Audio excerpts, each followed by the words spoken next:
سرمدن ابدا، پھر کے گلی گلی تباہ ٹھوکریں سب کی کھائی کیوں، دل کو جو عقل دے خدا تیری گلی سے جائے کیوں، جان ہے عشق مصطفیٰ روز فزوں کرے خدا، جس کو ہو درد کا مزہ ناز دوا اٹھائے کیوں۔ عزیزان گرامی وقار، انتظار کرتے کرتے اخیر میرا نمبر آ ہی گیا، اور آپ تمامی حضرات کو دیکھ کر ایسا احساس ہوتا ہے کہ میں جب اس جلسے میں آ رہا تھا تو گاڑی والوں سے پوچھ رہا تھا کہ مجھے کون سے کھیتی میں لے جا رہے ہو، پگ ڈنڈیوں سے گزرتے ہوئے یہاں آ رہے ہیں۔ اتنا بڑا جلسے کا نظام دیکھ کر کے ایک بات تو سمجھ میں آتی ہے،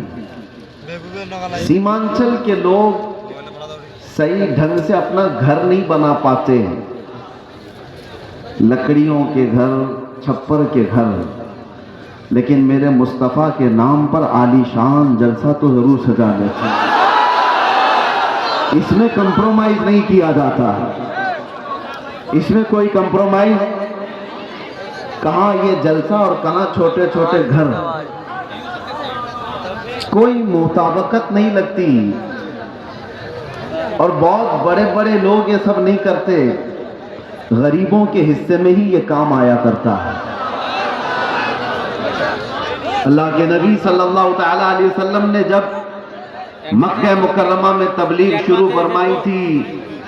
تو غریبوں نے ہی سب سے پہلے اسلام قبول کیا تھا، اور غربت میں ہی اسلام پھیلتا رہا۔ آج بھی میرے عزیزوں، بہار میں بہت سارے علاقے ہیں، لیکن ہم بہت دور بیٹھ کر یہاں کے الیکشن کی دھمک بھی سنتے تھے تو سیمانچل کی بات زیادہ سنتے تھے۔ اس کی وجہ کیا ہے؟ بہار میں تو بہت سارے علاقے ہیں، بہت سارے ضلع ہیں، اس علاقے کا تذکرہ زیادہ کیوں ہوتا ہے؟ وجہ یہ ہے کہ یہاں پر وہ قوم زیادہ ہے جو لوگوں کی نظروں میں چبھتی زیادہ ہے، اور یہی بات ہے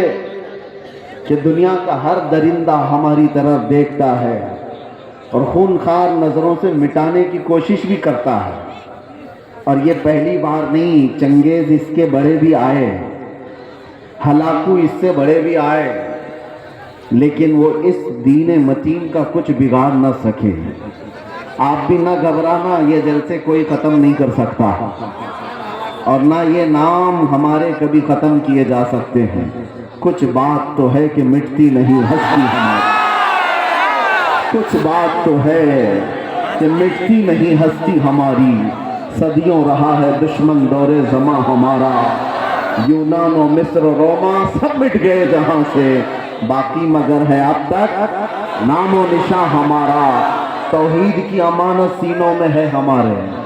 آسان نہیں مٹانا نام و نشاں ہمارا۔ اور پھر ایک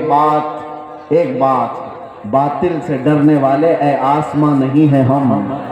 100 بار کر چکا ہے تو انتہا ہمارا۔ ایک بڑی لذت ہے، بڑا عجیب احساس ہے بہار کے، بنگال کے، جھارکھنڈ کے جلسوں میں۔ میں بولتا بہت بھی ہوں، آپ لوگوں کے انتظامات و انصرامات کے خلاف بھی،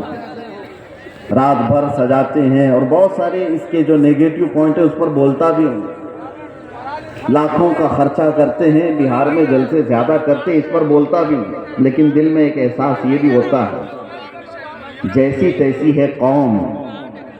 سرکس میں پیسہ برباد کرنے سے میرے مصطفیٰ کے نام پر تو لگاتی ہے،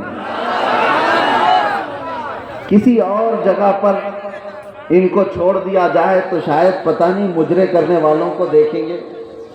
لوگ۔ انٹرٹینمنٹ کی دنیا ہے، یہاں نہیں تو کہیں اور محفلیں لگا دیں گے، اسی بہانے کم از کم یہاں شعراء اسلام آتے ہیں، خطبہ اسلام آتے ہیں، اور یہ ایک ایک لفظ پڑھتے جاتے ہیں، لوگوں کے دلوں میں رس گھولتے جاتے ہیں، جیسے تیسے یہ دین کا نظام ان جلسوں کے ذریعے سے قائم ہے۔ بہرحال میرے عزیزوں، ایک بات آپ سمجھ کر کے چلنا، یہاں پر بیٹھ کر تقریباً 1 گھنٹہ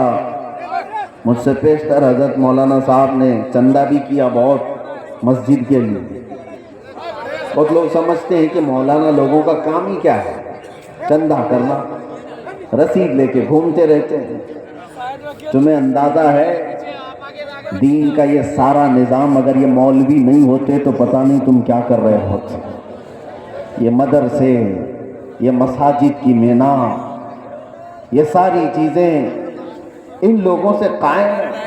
ہوتے ہوں گے چند چندہ خور لوگ، مگر آپ کو پتہ ہے ایک ایک پائی دین کے لیے اعلان کر کے جمع کرنا یہ علماء کی شان۔ کیا ان کے اندر سیلف ریسپیکٹ نہیں ہے؟ کیا مانگنا ان کی بچپن کی عادت ہے؟ نہیں، تمہارے درمیان اگر وہ ہاتھ پھیلاتے بھی ہیں تو دین کے نام پر۔ میرے مصطفیٰ کریم صلی اللہ تعالیٰ علیہ وسلم کی شریعت طاہرہ کی بقا کے لیے مجھے بات یاد آتی ہے، میرے والد گرامی فرمایا کرتے تھے الجامعۃ الاشرفیہ مبارک پور آج ہندوستان کی ایک ایسی عظیم یونیورسٹی کا نام ہے جس کے سامنے تاج محل کی اونچائی بھی پھیکی پڑتی ہے۔